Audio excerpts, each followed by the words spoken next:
प्यारे साथियों, आज हम पढ़ेंगे कि नबी पाक मरते वक़्त कौन सी बद्दुआएं मांगा करते थे और क्या वो बद्दुआएं पूरी हुईं।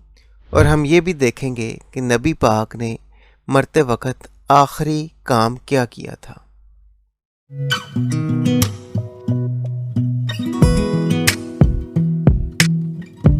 वीडियो की तरफ चलते हैं।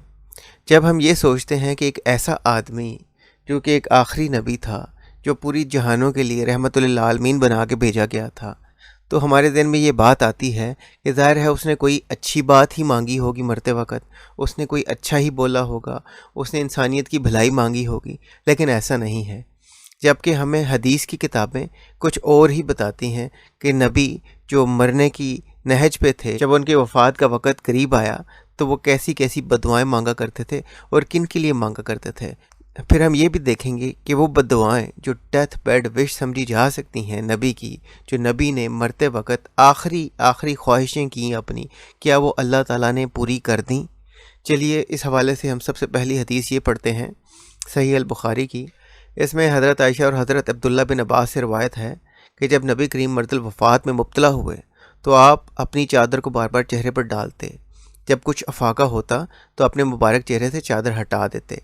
आपने इसी इज़्तिराब व परेशानी की हालत में फरमाया, यहूद व नसारा पर अल्लाह की फटकार हो। ये सही बुखारी की 435-436 हदीस है। और यहूद व नसारा से मतलब है ज्यूज़ एंड क्रिश्चियंस। अब ये इसी तरह सही बुखारी की एक और हदीस है 1390। इसमें भी यही कुछ है कि नबी ने यहूद व नसारा पर लानत भेजी और जब वो मर्दुल वफ़ात में मुब्तला थे तो चादर हटाते और चढ़ाते थे। इसी तरह सही बुखारी की एक और हदीस है 3453-3454। इसमें भी यही लिखा है कि जब नबी नज़ा की हालत में थे तो वो ज्यूज़ और क्रिश्चियंस पे लानत मलामत भेजते रहते थे कि वो बर्बाद हों, लानत हों उन पे, ये वो इस तरह की बातें। अब जो लानत मलामत वाली बात है ये काफ़ी इम्पॉर्टेंट है इस्लाम में। इस्लाम में नबी ने लानत मलामत का एक पूरा प्रोसीजर दिया है कि जब आप किसी पे लानत भेजते हैं तो वो कैसे काम करती है। तो अब हम ये भी देखेंगे कि नबी की अपनी हदीस के मुताबिक इस लानत मलामत ने कैसे काम किया और क्या वो लानत पूरी हुई या नहीं हुई। अब नबी पाक ने इस हवाले से जो बोंगी मारी है वो हम पढ़ लेते हैं।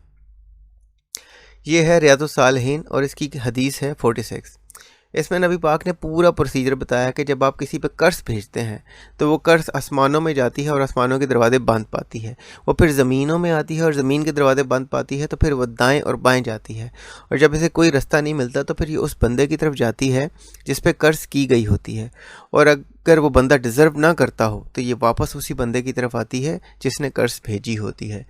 तो अगर हम ये देखें कि नबी ने जो लानत की थी वो एक नबी थे, अल्लाह के आखिरी नबी थे, वो एक इम्पॉर्टेंट आदमी था, तो उसकी लानत का कुछ तो असर हुआ होगा।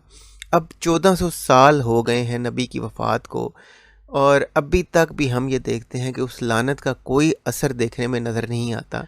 क्रिश्चियन नेशंस जो हैं, मोस्टली जो वेस्टर्न कंट्रीज़ हैं वो क्रिश्चियन हैं और वो नेशंस तरक्की करके कहाँ से कहाँ पहुँच गई हैं, जबकि मुस्लिम कंट्रीज़ जो हैं वो आज भी थर्ड वर्ल्ड कंट्रीज समझी जाती हैं। तो अगर हम नबी की इस बात को माने तो हम ये देखेंगे कि ये लानत उल्टी पड़ गई है। अब हम ये देखते हैं कि नबी ने जो आखिरी काम किया था मरने से बिल्कुल पहले वो क्या था। चले इस हवाले से हम हदीस पढ़ते हैं। यह हदीस है सुनन नसाई की 3624 और ये सही हदीस है। इसमें आयशा रवायत करती हैं कि जी they say that the messenger of Allah made a will concerning Ali. लोग कहते हैं कि अली से मुतल्लिक नबी ने कोई विल बनाई थी, कोई वसीयत बनाई थी। मैं अल्लाह भी प्लीज विथ हिम, अल्लाह उनसे राज़ी हो। But he called for a vessel in which to urinate. तो उन्होंने एक प्याला मंगवाया जिसमें उन्होंने पेशाब करना था। देन ही वेंट लिम्प, फिर उनका जिस्म ढीला पड़ गया विदाउट मी रियलाइजिंग इट, मेरे समझने से भी पहले। तो अब इस हदीस के मुताबिक अगर हम ये देखें कि नबी ने एक प्याला मंगाया था पेशाब करने के लिए, अब वो किया या नहीं ये इसमें नहीं लिखा। अगर पेशाब कर लिया था तो ये उनका आखिरी काम था, उन्होंने पेशाब किया एक प्याले में। अगर नहीं किया था तो भी अल्लाह कैसा अल्लाह था जिसने उन्हें मोहलत भी नहीं थी कि वो पेशाब कर सकें एक प्याले में। इसी तरह ये हदीस जो है हमें कई जगह पे मिलती है। ये हदीस सुनन नसाई में रिवायत हुई है, हदीस 33 बुक 1 है और ये भी सही हदीस है और सेम है कि अली के हवाले से कोई विल नहीं थी और प्याला मंगाया और फिर वो मर गए। تو اسی طرح یہ حدیث ایک اور جگہ سنن نسائی میں ہی ملتی ہے، یہ بھی صحیح حدیث ہے، سنن نسائی کی 3625۔ تو اگر ہم یہ دیکھیں کہ بھائی آخری کام نبی جو کرنا چاہ رہے تھے وہ یہ تھا کہ وہ پیالہ منگا کے اس میں پیشاب کرنا چاہ رہے تھے، تو اللہ نے ان کو اس کام کی بھی مہلت نہیں دی۔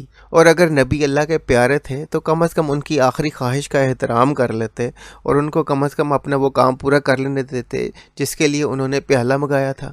اور اگر ہم یہ سمجھیں کہ یہ پیالہ منگانا ان کا آخری ایکٹ تھا پیشاب کے لیے، تو یہ کتنی شیمفل بات ہے کہ ایک ایسا آدمی جس کے لیے کائنات بنائی گئی ہے، جس کے لیے پورا جہان بنایا گیا ہے، اس کا آخری کام یہ تھا کہ اس نے پیشاب کرنے کے لیے پیالہ منگایا تھا اور وہ پیشاب بھی نہیں کر سکا۔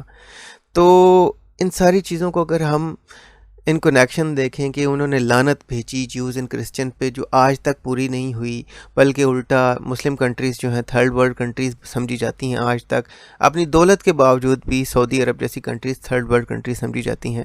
تو آپ یہ دیکھیں کہ یہ لعنت اگر نبی کی اپنی بات مانیں تو الٹی مسلم نیشنز پہ پڑ گئی ہے۔ اور اگر ہم یہ دیکھیں کہ اللہ اپنے نبی کا کتنا ریگارڈ کرتا تھا کہ انہیں آخری وقت میں پیالے میں پیشاب تک نہیں کرنے دیا گیا، تو ہمیں یہ بات سمجھ آتی ہے کہ یہ بندہ ایک کون آرٹسٹ تھا، ایک امپوسٹر تھا، ایک عام آدمی تھا جس نے پوری دنیا کو بیوقوف بنایا ہوا تھا، اور اس نے دنیا کو بیوقوف بنا کے دنیاوی فوائد حاصل کیے۔ اس نے بے شمار بیویاں بنائیں، اس نے بے شمار لونڈیاں بنائیں سیکس کرنے کے لیے، اس نے چھوٹی چھوٹی بچیوں کے ساتھ سیکس کیا، اس نے لوگوں کی مال و متاع لوٹی، اس نے کاروان لوٹے، اس نے طاقت حاصل کی، وہ سردار بن گیا۔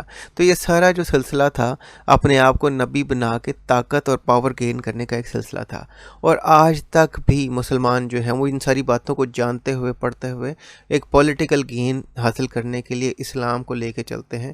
اسلام ایک پولیٹیکل آئیڈیالوجی ہے جو تب سے آج تک اسی طرح ہی کام کر رہی ہے، لوگوں کو ڈسیو کر کے، لوگوں کو دھوکہ دے کے اپنے آپ کو آگے لے کے جا رہے ہیں۔ تو میں کہوں گا کہ آپ اپنی کتابیں کھولیں، ان کو پڑھیں، تاکہ آپ اس چیز سے باہر آئیں جو ایک اندھی عقیدت ہے، جو ایک اندھا لگاؤ ہے آپ کو، جس کے لیے کسی کو بھی مرنے مارنے پہ تیار ہو جاتے ہیں۔ آپ ان چیزوں کو سمجھیں، ان چیزوں کو پڑھیں، تاکہ آپ اس جہالت سے باہر آئیں۔ اور میں آخر میں یہ کہوں گا کہ آپ کو اگر میری ویڈیوز پسند آتی ہیں تو آپ مجھے پیٹریون پہ سپورٹ کر سکتے ہیں۔ Until next time, thank you very much, and please try to stay away from Islam.